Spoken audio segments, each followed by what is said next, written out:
వాళ్ళ అమ్మనేమో గౌరవాధ్యక్షురాలంట, walking president ఏమో చెల్లి అంట, వెయిటింగ్ ప్రెసిడెంట్ ఏమో భార్యనంట.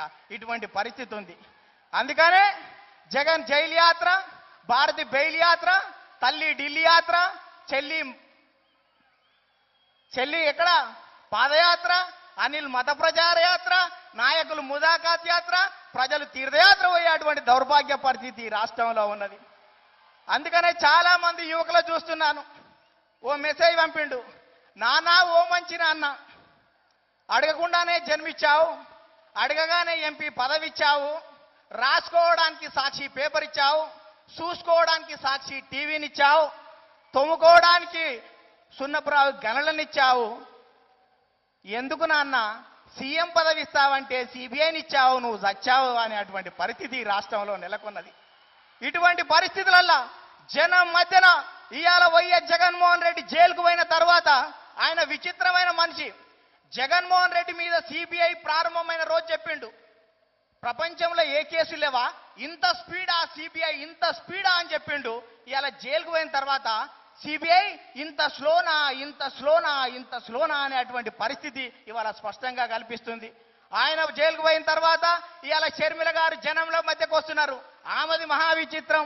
ఆమె తండ్రి రాజశేఖర రెడ్డి గారు చేవెళ్ల నుంచి ఇచ్చాపురం దాకా భూములు చూసుకుంటా పోయిండు, గుడి భూములు, బడి భూములు, అసైన్డ్ భూములు, పొరంపోక భూములు చూసుకుంటా పోయిండు. మేసుకుంటూ వచ్చిన తర్వాత ఈ ప్రాంతంలో తండ్రి తిరగలేదు కాబట్టి ఈ ప్రాంతంలో పాదయాత్ర ప్రారంభించింది షర్మిల.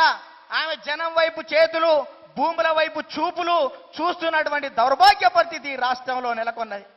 ఇవాళ ఒకసారి ఆలోచించాలి, ఇడుపుల పాయలో యాత్ర ప్రారంభించి ఇదే పులివెందుక నియోజకవర్గంలోకి వెళ్ళి ఒక గ్లాసుల వాటర్ తీసుకొని, అయ్యా చంద్రబాబు ఈ వాటర్ ఇంత దారుణంగా ఉన్నాయి, దీనికి నువ్వు చెప్పు సమాధానం అంటది. అమ్మా షర్మిల, మీరు ఎంపీలు మీరే, మీ తండ్రి 35 సంవత్సరాల ఆ నియోజకవర్గం, మీ తల్లి ఎమ్మెల్యే, మీ చిన్నాన్న ఎంపీ, మీ చిన్నాన్న ఎమ్మెల్యే, మీ అన్న ఎంపీ, నిరావధికంగా పరిపాలన చేసినటువంటి మీరు చంద్రబాబును కాదు అడగవలసింది, నీరు బాగలేకుంటే మీ బాబును అడుగు కానీ మా బాబును అడుగుకు అని ఈ సందర్భంగా నేను మనవి చేస్తున్నటువంటి విషయం. ఇవాళ ఏమాత్రం ఆస్తులు లేనటువంటి వాళ్ళు ఇవాళ 11 కంపెనీల అనిల్, 6 కంపెనీల షర్మిలకు ఏ రకంగా ఆస్తులు వచ్చినో చెప్పవలసిన దాన్ని ఈ సందర్భంగా మనవి చేస్తున్నాను. అందుకనే జగన్మోహన్ రెడ్డిని చూస్తే ఒక కథ గుర్తుకొస్తుంది. ఈ మధ్య వెంకటేశ్వర స్వామి, అల్వేల్ మంగమ్మ ఇద్దరు కూర్చొని మాట్లాడుకున్నారంట. మంగమ్మ, ఈ జనం మనకు గుడి కట్టిండ్రు, గోపురం పెట్టిండ్రు, ఉండిలో పైసలు వేస్తున్నారు, వాళ్ళకి ఏమైనా చేద్దాం మంగమ్మ అంటే, దాందేంది వెంకటేశ్వర స్వామి నువ్వేం చెప్తే అది చేద్దామంటే, ఆ రోజు నుంచి ఎవ్వరు వచ్చినా గర్భగుళ్లకు లేచి నిల్చుందామని చెప్పారంట. ఈ మధ్య వెళ్ళక జగన్మోహన్ రెడ్డి వెళ్ళిన తర్వాత మంగమ్మ లేచి నిలబడ్డది, వెంకటేశ్వర స్వామి కూర్చున్నాడంట.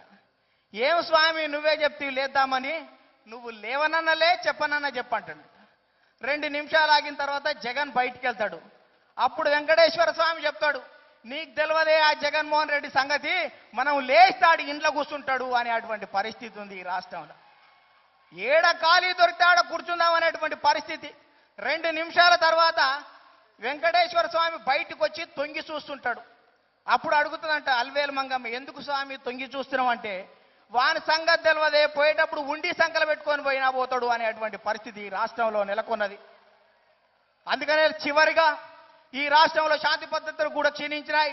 డాక్టర్ల మీద దాడి, యాక్టర్ల మీద దాడి, మహిళల మీద దాడి, మైనార్టీల మీద దాడి, ఉద్యోగుల మీద దాడి, నిరుద్యోగుల మీద దాడి, పత్రికల మీద దాడి, ప్రతిపక్షాల మీద ఎదురు దాడి చేస్తుంది ఈ ప్రభుత్వం.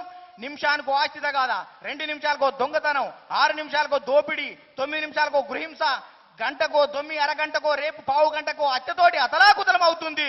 రేపు లా అండ్ ఆర్డర్ ప్రాబ్లం పోవాలంటే, ఇవాళ శాంతి భద్రత రావాలంటే ఇవాళ చంద్రబాబు నాయుడు రావాల్సినటువంటి అవసరం ఉందని పదే మీ అందరికీ విజ్ఞప్తి చేస్తూ, చాలా మందికి అవకాశం రావాల్సింది కాబట్టి మీ అందరి నుంచి సెలవు తీసుకుంటున్నాను. ధన్యవాదాలు.